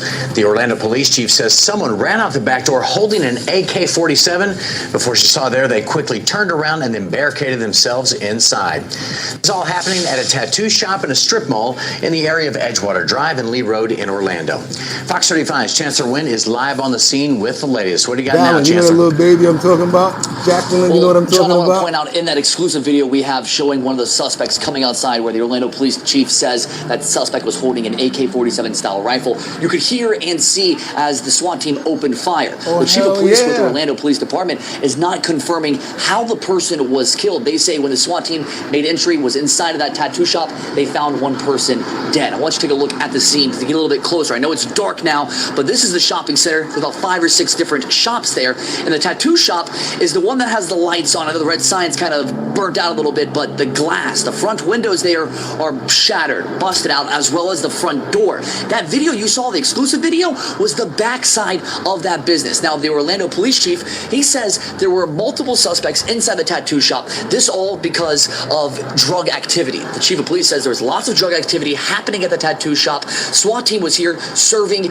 a warrant for drugs. In fact, I want you to take a listen to how the chief of police with the Orlando Police Department spoke about this SWAT team standoff. Oh my God. Their histories included burglary, robbery with a firearm, possession of a weapon by a convicted felon, sex offenses, drug offenses, auto theft, and aggravated assault with a deadly weapon. We were there for drug and weapons charges. You heard him listing off multiple different crimes. He says those are the crimes that the suspects here allegedly committed over time. So he says they've been following this, watching this drug activity. The SWAT team was here to serve a warrant. He says multiple people were inside of the tattoo shop, multiple suspects. He has not confirmed how many are in custody. We know this is an active investigation. An officer involved shooting. Florida Department of Law Enforcement is here on scene. Crazy, yo. He ran up out of there and turned around like that little baby. Yo, he got up out of there and it was still too late. Did y'all hear the bullet go ding? Y'all heard that one? That last one that said ding, like it hit something? Ooh, man, they was not playing. Soon as he came out, oh, man. Let me tell you something. After that, I'd have been in there getting a tattoo. I'd have said, get the hell off of me. And I'd have took all my clothes off. I ain't even playing. Call me what you, I'm talking about I got buck naked like this. Butt ass naked. Yo, what's wrong with you, Bugatti? Look, and when they take me out, I'm going to be naked. Because they going to know I ain't had nothing on me. I'm telling you right now. Call me what you want. Yeah, you're going to see some private parts today, boo. You're going to see something today. You're going to say, oh my God, Bugatti doing the D'Angelo video. Oh, no, he ain't. He trying to stay alive. I'm naked. Yes, officer. Straight up. I might lay down on the ground. Straight up and down. Butt ass, buck, bird, naked. I ain't playing. You ain't going to be knocking. Naked. Hell with that tattoo, dripping blood, needle still on my arm. I don't care. Leave the bastard tracing. Don't even finish it. Get out of here. Move. Taking the tie off, jacket, butt naked. Officer, I ain't got nothing to do with nothing going on here. Yeah, I do a YouTube show every day. That's what, every day, 6 o'clock in the morning. That's it. I ain't playing, y'all. I'm not. You ain't no. What? You heard that? They went in there like, oh, somebody gonna get it because we already charged up. But it wouldn't have been me. I'm dead serious. Buck ass naked. Call me what you want. Let's keep on moving forward, you guys. Let's get on. Where we going right now? We got to get over to the city police officer. Yeah. Oh yeah. This city police officer here. I don't know what was on his mind, but he thought that donating what he was about to donate would actually help to this girl. I'm not even going to say it. I'm going to let you guys just look at this nonsense right here and figure it out for yourself. Because this New Orleans police officer, he needed his ass whooped. A City Park police officer is accused of giving an underage girl his sperm. Chris Weldy reports investigators believe the goal was to conceive a child. State investigators accuse 45-year-old Clarence Evans of traveling more than 140 miles from New Orleans to St. Landry Parish to meet with an underage girl. The Louisiana Attorney General's office says Evans talked with the girl through the app Just a Baby. According to Just a Baby, the sole purpose of the app is to help match people who want to have a child and let them negotiate terms. What? Investigators say Evans provided the girl with his sperm, but it does not appear he engaged in sexual intercourse with her. Makes me kind of nauseous. Like, why? Well, you make me kind of nauseous, to tell you the truth. You know what I'm saying? I got to keep it funky. Amanda Houston was disturbed to learn the news while at the park. Houston says she worries about what minors can find online. Nowadays, you can access anything on the internet. Kids are getting groomed. The Attorney General's office says Evans brought the St. Landry Parish girl twice to hotels near her home. Evans is held in New Orleans on 2 counts of indecent behavior with a juvenile and 1 count of contributing to the delinquency of a juvenile. He's awaiting extradition to St. Landry Parish. Fox 8 legal analyst Joe Raspani calls the allegations serious. That you can go to jail for a long time if you're convicted of that. City Park says it fired Evans and it's cooperating with investigators. The park did not say how long Evans was employed. I think they have a duty to protect the public by firing him if these charges become unfounded. Then, he maybe has a reason to ask for a job back. No, fire his ass. Get him out of there. He got to go. I don't even understand the story. It's one of the weirdest stories I ever heard in my life. And I'm the one that's reporting it after them. I've never heard no nonsense like that in my life. Let's keep on moving forward. You guys, do me a favor, if y'all appreciate the content, let's get those likes up, because what that does is gets more people over here and gets them aware of our show, lets them know about a lot of information that's going to be giving us updates as far as like things that can protect us, security, so as far as like theft, scamming, and things like that. We get into a lot of different topics over here, just to let you know. So I'd like to share that with as many people as possible. I don't try to hit your pockets a lot because I know it's hot out here for a pimp. And I got a little bit of Bustelo in the kitchen. So I got a little bit of coffee, and I got a little bit of tips right there, so it's cool. But I really would appreciate if we can get those likes up, because that really gets more people engaged. YouTube sends a signal up, and everybody that doesn't know that we're rocking right now, they come on over and they can enjoy the show as well. Trying to get those numbers up. We're trying to get to 60,000 subscribers now, hopefully 70, 80, 90, 100, and get that plaque behind us, because we earned it and we working for it. Also, we're just putting in a lot of hard work right now, so just want to let you guys know that we appreciate it, and let's keep on moving forward. Double tap the screen, y'all. Trying to get it going for y'all. We got this public, the public has been banned from a hearing after this altercation from the McDonald's stills nabbing trial. I know you guys heard yesterday we reported about the daughter that got angry when she heard about the details of how her mom lost her life in that stills nabbing case at McDonald's. Basically, we got a lot of follow-up stories and follow-up information on it. So let's get into it, you guys. Let's go. And I'm Priya Mann. Things got heated in court today. An altercation brings the hearing for Afani Mohammed to a standstill. She's the woman accused of stabbing her McDonald's manager to death. That courtroom is now closed off. Lauren Kostick is following today's proceedings. Lauren, what can you tell us? Well, Priya, we knew this was going to be a contentious hearing. Before it even started, the judge said there was a fight between a family of the victim, with some of them being escorted out. And then just a little bit ago, we watched as this video of the incident was being shown, a very graphic video. And we are told one of the family members, they went out and they retrieved 2 knives and then attempted to bring them back into the courtroom. And because of all this, like you said, the public is now banned from attending this hearing. Just the media is allowed inside. So let me catch you up. We know that 27-year-old Fini Badu Muhammad appeared for her preliminary examination to determine if there was enough evidence to send her to trial. And that fatal stabbing, it happened back in July at the East Point McDonald's on 9 Mile. That's the point where she grabbed it. I noticed that. And she's got a face mask on. It's a hoodie with the mask on it. Only thing that's different about this hoodie is it has like eyes, like one of those back in the day wrestling masks. So it zips all the way up, and it has the eyes to see out of. And she grabs as she comes in the back door, and then basically they got it on video. Alfini is accused of returning to work and stabbing her manager after being sent home early. And so far during this hearing, we've heard from 4 witnesses. We've also seen body camera video of her arrest for the first time and surveillance video of her walking in the back door wearing a mask. Now, one of those witnesses who testified was the driver credited with stopping this attack and holding Alfini at gunpoint. Take a listen. Seen a bunch of commotion, a bunch of people running around.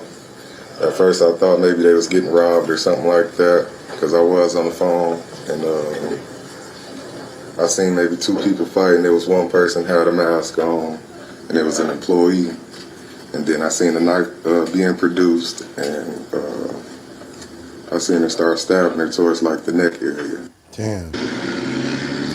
And again, this hearing, it is still ongoing. We're expecting one more witness to testify. But again, the public is not allowed inside. The family of the victims not allowed inside because of everything that happened. We'll let you know what the judge decides on this. And also, if there's any more disturbances, over on clickondetroit.com. They might as well name me Mr. Sue Sims over here, because I ain't playing with that. Like, I know one thing. First of all, they've already determined that she's okay up in the head to go ahead and stand trial for the murder that she's already being alleged that she did. Now they're going to get some more information to try to find out, you know, what actually happened with the case. I don't think that she has too much defense against her. There's too much on video. I don't know what you guys think about it, but she did say that she was getting stressed out about her boss, kept on coming down on her, treated her like one of her children. And that's how she just took it out on the boss, man. It's crazy. A crazy situation right there. Definitely pray for the mother of the 6 children that lost her life in this tragic event, you guys. Let's keep on moving forward over to Montreal. All I'm going to say is, I'm suing. Yep, if I'm riding my bike and something happened to me like this, what this happened with this lady, I'm suing. This lady literally got swallowed up by a construction hole that was filled with water. You know how you riding your bike and you're like, oh, I'm going to splash and go through this little puddle right here. This puddle was 10 feet deep. Check this out right here. Lady had to get her face, nose fixed and all of that, reconstructive surgery and everything. Check this out right here, you guys. Got this story coming that I want you to see coming out of Montreal. Let me open up the screen real quick. Last week at 8 in the morning, Darlene Demchuk was riding her bike to work along this shared lane on Timmins Boulevard in Saint Laurent. Riding my bike as normal, but through multiple puddles. And there's been a lot of construction on Timmins, but I wasn't aware that I was driving into a puddle that is actually more like a pool. An uncovered worksite was full of water in the shared bike bus lane. 3 upright pylons block the lane, but going around them would have meant cycling in traffic. So Demchuk went straight, right into a large hole. The fact that I could just ride my bike into that hole tells me that it wasn't properly secured. The impact broke her nose and resulted in other injuries. Immediate facial reconstruction surgery was required. Soon after, Demchuk recorded a video as she measured the depth of the pit with a 10-foot pole showing the danger of leaving it uncovered. That's how deep it is. Saint Laurent Borough Mayor Alan D'Souza says his team secured the site as soon as they heard about the accident. Our staff immediately went down, put up a barrier, put up a yellow... Nah, man, y'all gonna have to break her off. Baby, let me give you a call. How long will it take to break you off? If you really want to fuck with me, I'm ready. Baby, let me give you a call. How long will it take? Just break me off. And I ain't talking about no number 6 neither. I'm talking about $1 million for my nose looking like this. Got me out here looking like My Little Pony broke my nose. Got me with this big old stitch in my forehead. What's going on over here? Cut Up 199 crew. What's going on? Locked in from Detroit up in the building. You see I like to play that Detroit information up in here. I'm sorry, I feel really bad for this lady right here. But if her bike disappeared in the ditch, how big is that hole? Come on, y'all, I want y'all to see this right here. I'm gonna show you, I'm gonna let him say what he gotta say, but anybody really realizing how big that ditch was when you see her stick a 10-foot pole down there? How did the bike disappear when she rode by? The whole bike disappeared down there. I mean, for real, look, the bike disappeared. Of water in the shared bike bus lane. Boom. 3 upright pylons block the lane, but going around them... And then she did like a boom with the edge of the street, and that's what broke her nose. So the bike disappeared, she's holding on, and then boom, straight down. Oh man, nah. And I understand y'all put a little 3 barricades right there, but where are they supposed to ride their bikes? There's no lane for them. Where you want them to ride on the sidewalk? All right, y'all, I'm gonna bring it back up to here where he trying to plead the 5th. He trying to plead the 5th, so they ain't gotta pay that much to her. Come on, go ahead and get your excuses going. Present a signal to motorists, to cyclists, to pedestrians that that's an area that's not to be traversed. Demchuk says a hazard that big should have had a better warning system. Oh my Is it something that I could have avoided? Like, did I do something wrong? You know, I want to take some fault because I could have totally said, well, maybe they're con orange, maybe I should stop. She says if not for her helmet, her injuries would have been much worse.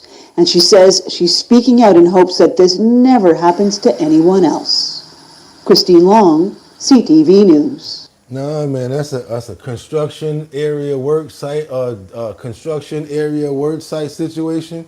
Yeah, she ain't working for a while, and she gonna be getting broke off. She gonna get some dough. Trust me, she got a lawyer, and she got a good one. If I was her, matter of fact, what's her name? I might be able to give her a little bit of insight on a good lawyer that she can find if I can get it cut. Let's keep on moving forward, but I do want to pray for her as well, because she's probably been through a lot of shock and there's a lot of stress during this situation right here. Hopefully she gets 100% recovery.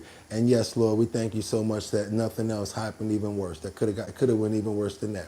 Amen. We don't pray for just the tragic events and the bad stuff. We pray for good as well. And sometimes being able to make it is something to pray too, because we can't get through this life without expecting to get a couple of scratches and things happening to us, right? But it's just lucky that we can keep on moving forward.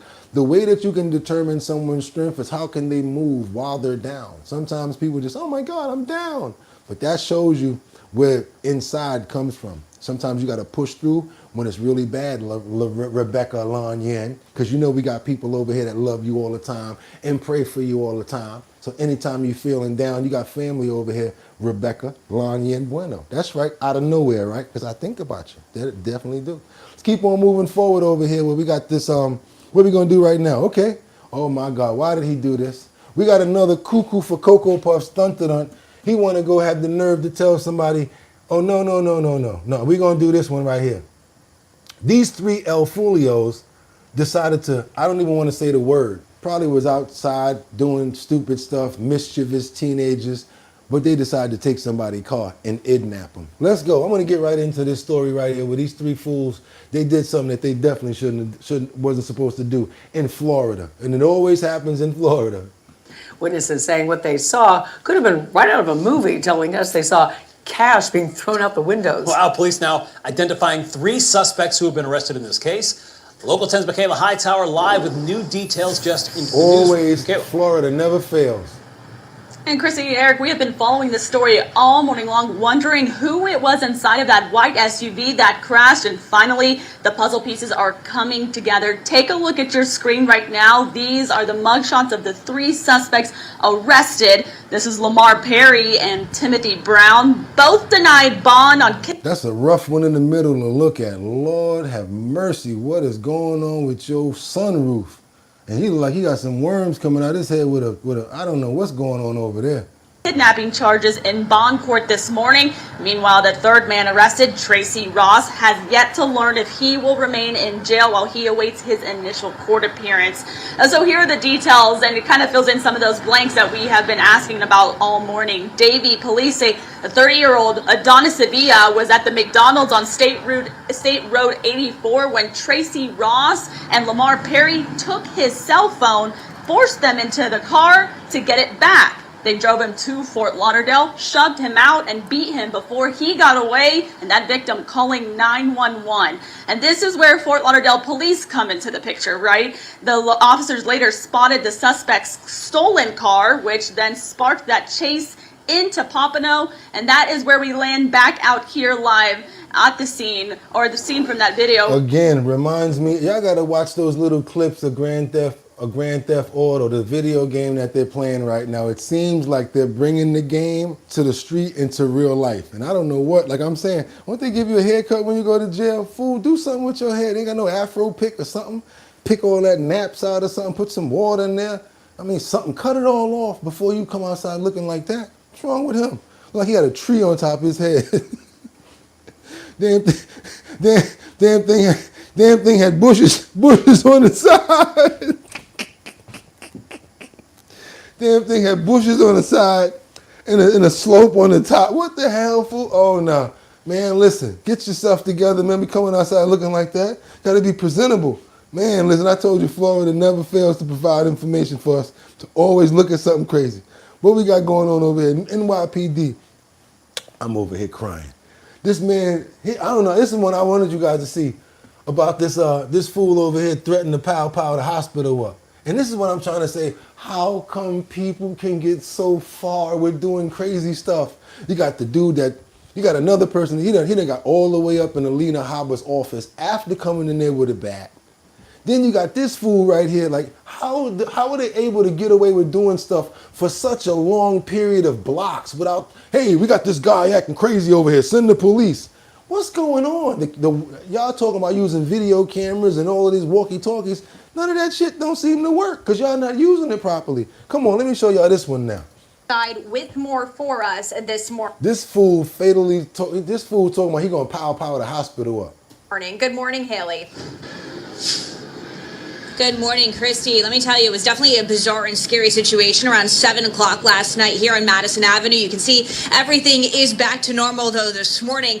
But police do say that a suspect pointed a gun at different people at different locations and even threatened to shoot up a hospital. I want to tell you what we know this morning. So this all began at a residential building on Madison Avenue. The suspect in New York. So now we got Mom Dami on top of that. Police ain't coming and they ain't been coming. So they really ain't coming now. They really ain't coming now. Madison Avenue, where the money at, they ain't even going to save y'all. I'm telling you right now, it's every man for himself. I used to sell body armor on my website. I think I'm going to start selling body armor again. Y'all thought I was joking. I'd rather have on body armor so I can't get jigged in the side or something like that, trying to take the train. They're like, yo, why Bugatti got that helmet on? Looking like he in one of the special forces. Yeah, because I don't want nobody to knock me in the head. Let's keep on moving forward, y'all. Even though I already wear a helmet. I'm gonna have to find a XXX to fit this dome. It was first spotted in an elevator talking with another man when officials say without any warning, he pulled out a gun and pointed it at the man. The suspect kept pointing it at him until they got to the ground floor and then he left the building. Officials say he then headed to a nearby deli. Take a listen to what happened next.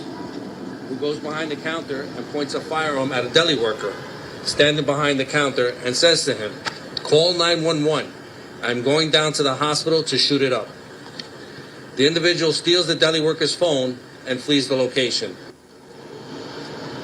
Where was y'all at? 93rd, 2nd, 1st, 90th, 89th, 86th. Where were y'all at? Police say the suspect then went to Mount Sinai Hospital, and that was just about a 7-minute walk away from where he was. He was seen going inside and then coming back out, placing the gun outside by a tree. The suspect then goes back inside and tells an off-duty police officer who was working security there that he has a gun. And then they got into a little bit of a struggle as the officer tried escorting him out. The suspect then ran off and grabbed the gun. That's when the officer called for assistance, and NYPD officers found the suspect just a couple of blocks away. The officers exited their vehicles, and the individual immediately discharges the firearm at the officers, with multiple civilians in close proximity who had just gotten off an MTA bus. The officers return fire and strike the individual. Yeah. The suspect was pronounced dead at the hospital. We're also told that Yeah. all of this was captured on surveillance cameras at the different locations, and police officers were wearing body cameras. And of course, all of this is still under investigation. There they go with them damn cameras again. I'm so tired of y'all talking about them damn cameras after the fact. Oh, well, you know I was wearing my camera. I got it all on footage. Yeah, we was there at the same time. We all got the same footage. Okay. All right, y'all. All right. That was a terrible situation right there. Luckily, nobody really got hurt but the foolio that deserved it. Sorry to say it like that. Yeah, God, take care of him. Do what you got to do. Thank you. Amen. Okay, I know we got to pray for fools and babies at the same time, too, but he went a little too far. All right, I know. Pray for him. Hopefully, he didn't have nothing going on with his mind, and it was probably something psychotic or something like that. Okay, we pray for all the people, too. Yes, amen. I just don't want to pray for nobody like that pointed a pistol in nobody's face. That's the most scariest thing that you could possibly have happen to you without being pow-pow at.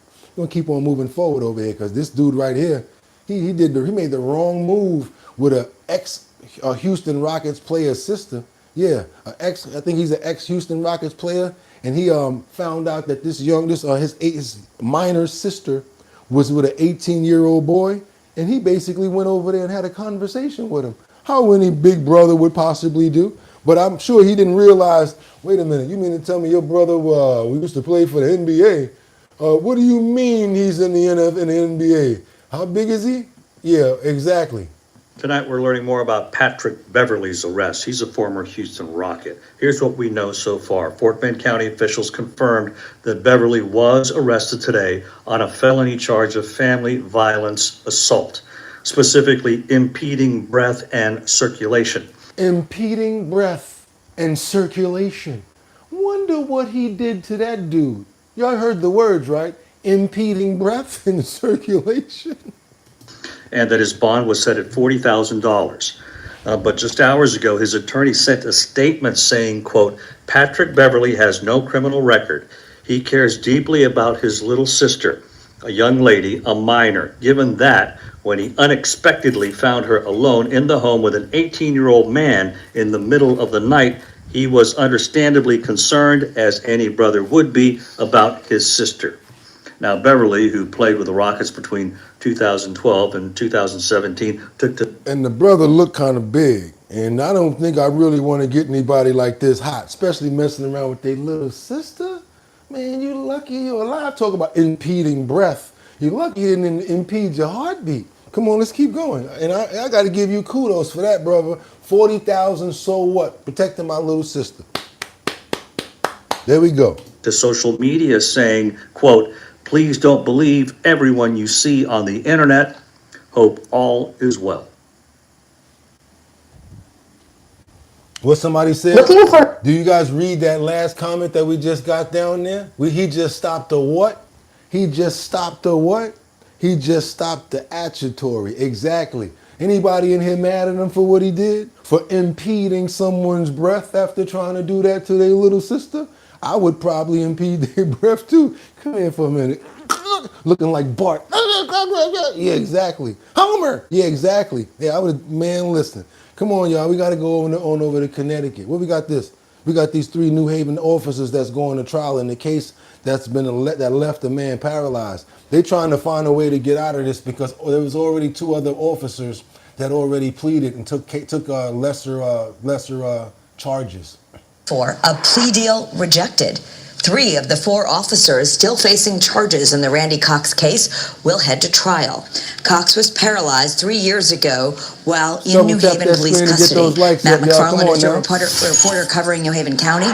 He's joining us live outside of New Haven Superior Court right now with more on this criminal case that's moving forward. Matt?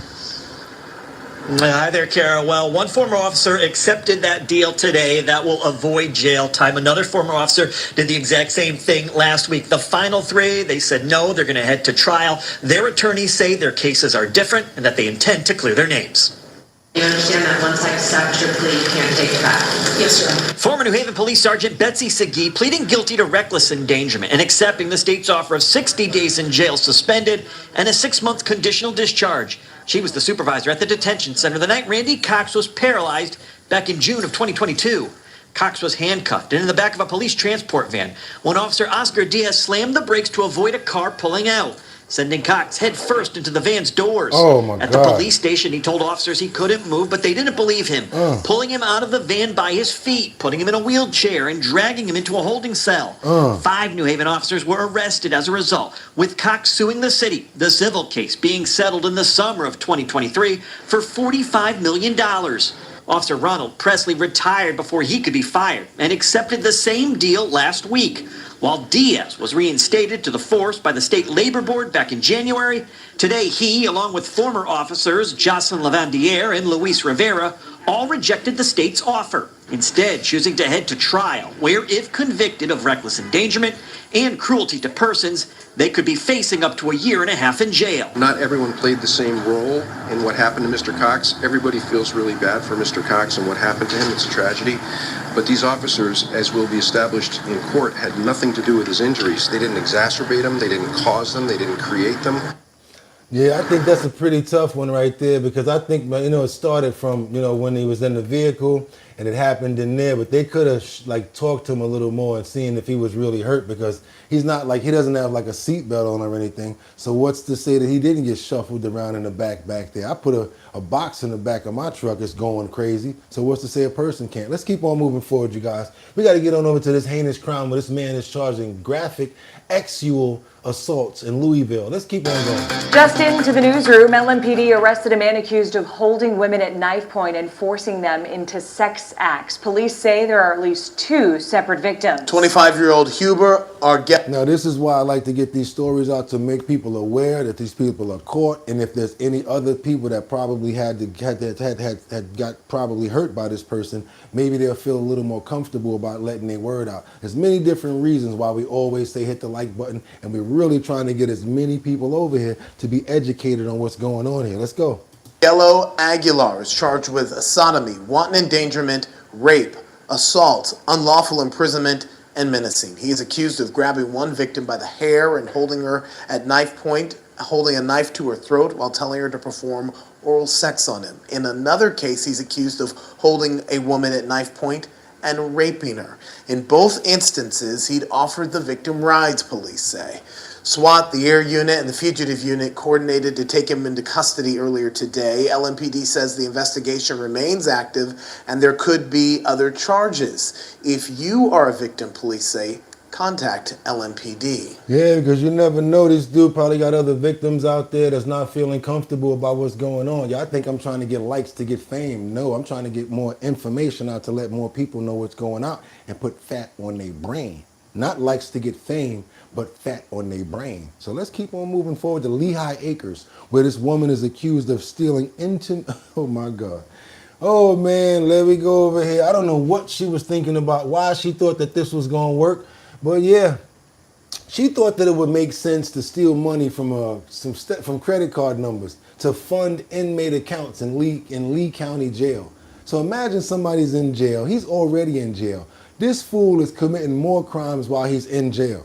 Got her doing all types of stuff, putting money on his books with stolen credit cards. Lord have mercy. Like that wasn't going to catch up to you.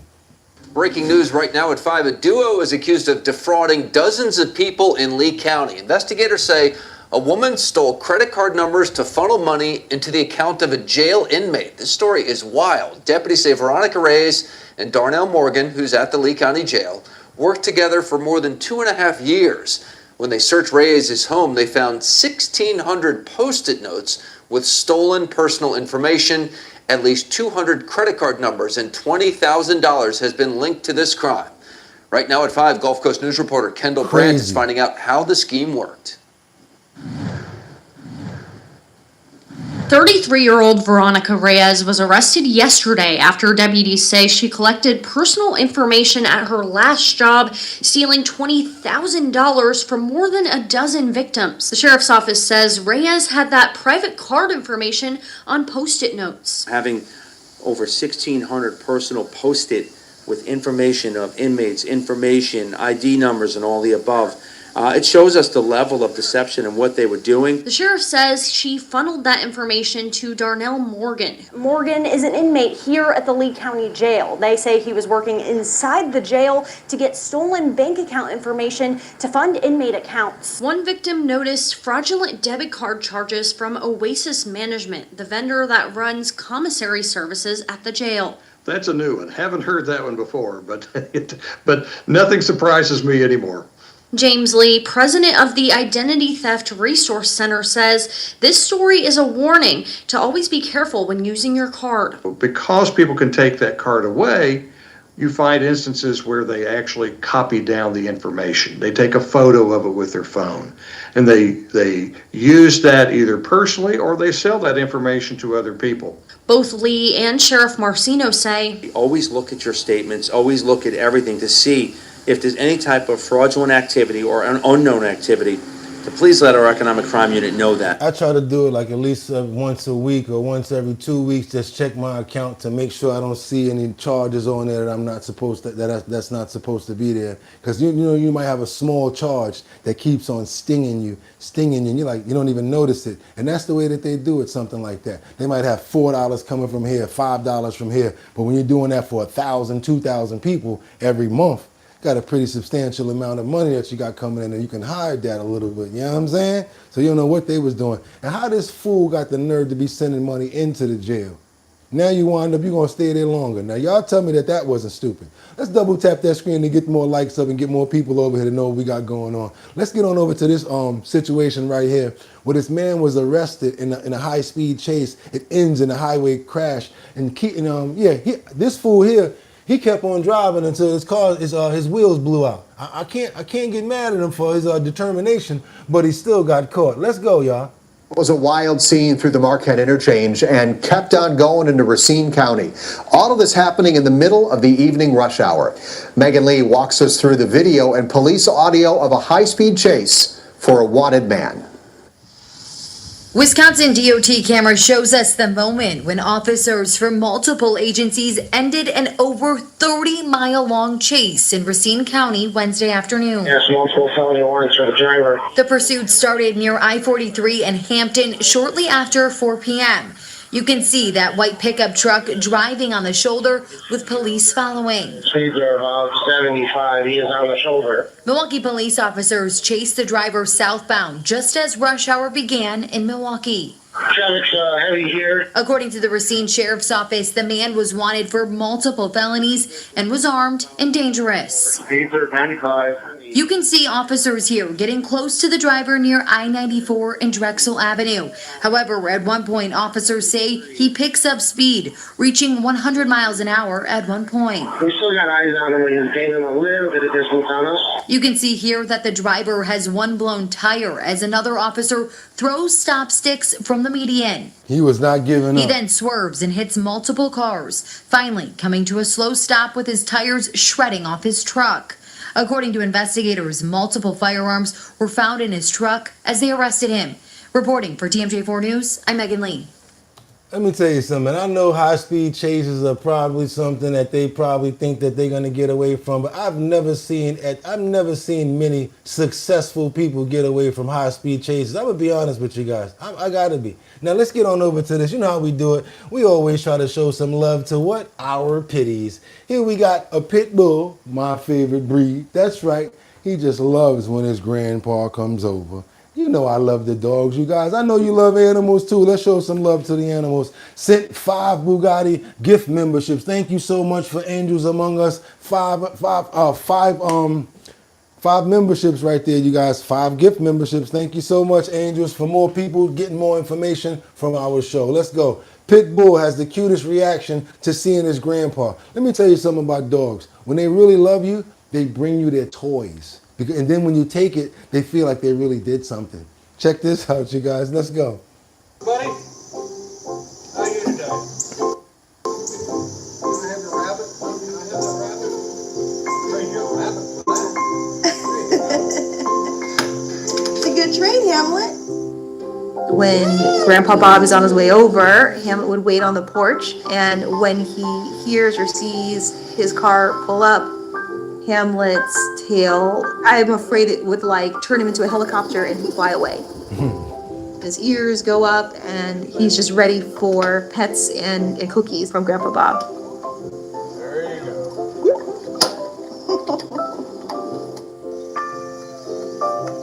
When I see Grandpa Bob and Hamlet together, it really warms my heart. I never expected Grandpa Bob and Hamlet to bond as much as they do. How could you not love this face? How could you not love that face right there? Talking about you never expected Grandpa Bob to fall in love. You don't look at the size that he is now. You remember that face. That's my baby. It's always your baby. I know, because I have pit bulls and I love them to death. Don't play with my pit bulls now. Let's go. And I know y'all like, oh, XL bully. No, that's for the people that's scared to call them what they are. Pit bulls. Beautiful. One of the best dogs ever. Yeah. One of the sweetest dogs ever. Let's keep on going. I saw Hamlet for the first time on a pet finder ad. He would sit and sort of watch his litter mates play, but he really wasn't very active himself. And so I kind of like that.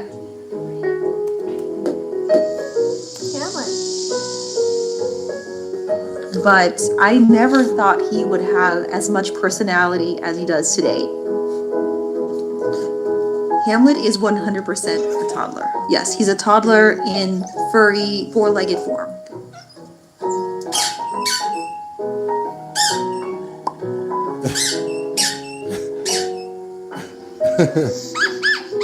Yes, there are tantrums, a little bit of whining, and sometimes unreasonable demands.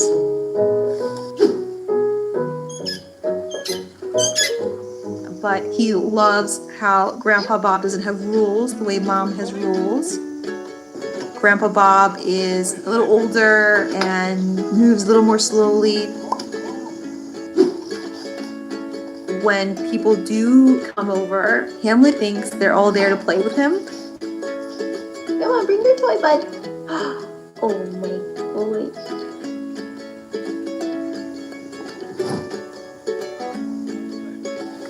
I think he sort of mellowed out a little bit. I'm showing you guys these stories about pit bulls and about all of the animals, especially pit bulls, because they get a bad rap. They get a really bad rap just because they're big and they're strong and they're, you know, and they're like just energetic. But guess what they really are? They're big, strong balls of energy that love you. And yes, there's some bad ones out here that get trained by terrible trainers to do bad things. Don't take that out on the dog. Do not take that out on the do not take that out on the XL bully. Take that out on the owner, that bad person that's training that dog to do that. That could be done with another animal. That could be done with let's say a German Shepherd or a Rottweiler.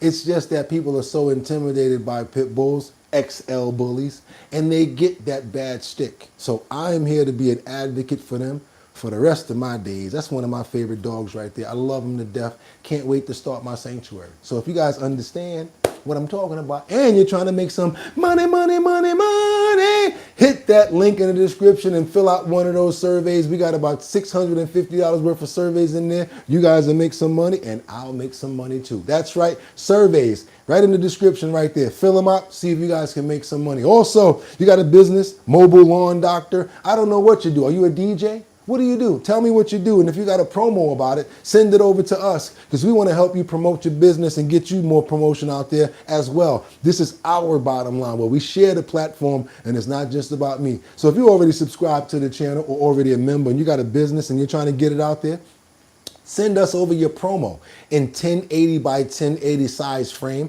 because that is what YouTube requires. Once you send that over to us, we'll put it up in the post notification area and maybe 58 to 59,000 subscribers here are going to be able to see your promo. Where I want you to send it to, bridgethisllc@gmail.com. That is bridgethisllc@gmail.com. One more time, BRIDGE, bridge, the word this, THISLLC@gmail.com. That's my email address. Hit me up. Send me that promo over there. Also, you guys want to send me an email? If anybody here knows, I always respond to emails. I always follow up with you guys. You guys want to talk some personal stuff or you want to do a consultation?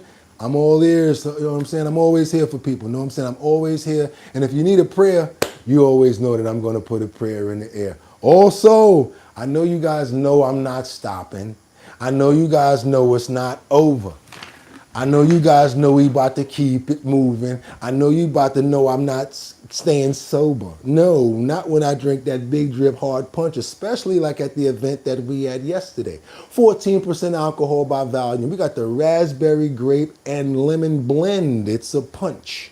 14% alcohol. It's phenomenal. It tastes better than every other drink in a can. Think I'm lying? Go test it out. And if they don't have it at the store, tell them that they're missing out on Big Drip Hard Punch because that's what we do over here, you guys. And guess what? It ain't over. Thought you ain't like the beat. Party ain't over. Groove me. I told you ain't over.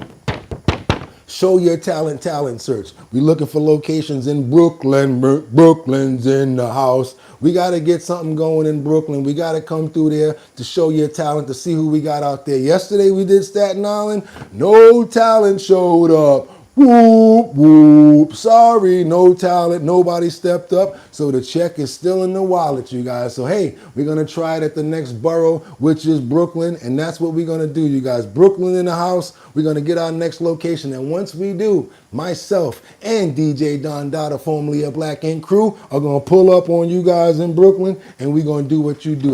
Do what we do. Have a fantastic tasting. You got to be over 21 to sip Big Drip. That's right, because you're going to get a chance to do the tasting, and you're going to be able to sip on some Big Drip, right? And then I'm going to see what you got, or what I'm going to look at. Show me your talent. If you win, boom, $250, Brooklyn. I want you guys to make some money as well. So if you got talent, the next time you go, you guys look at the next promo, it's going to be for Brooklyn. And guess what? We're going to do the Show Your Talent search. That's your boy Bugatti NYC. I host it along with DJ Don Dada of Black Ink Crew. Used to be Black Ink Crew, but now she's DJ Don Dada. Also, Big Drip Hard Punch sponsors the entire event. That's the Show Your Talent show, you guys. And guess what? Once we get everybody together from every single location, once we finally get this thing closed, we're going to bring everybody to one central location in Manhattan, and we're going to give somebody, that one last person, on top of that $250, $1,000, you guys. That's right, the Show Your Talent search, and we're keeping it moving, and we keep going. We're gonna keep going. After that, we're gonna do it online. Just gotta find a way to verify everybody and make sure you are who you are, because this way we get more people to come and be a part of the show. It's Purple Sunday, you guys. Have a fantastic day, and we gotta stay prayed up. Who we praying for right now? Liberty and justice.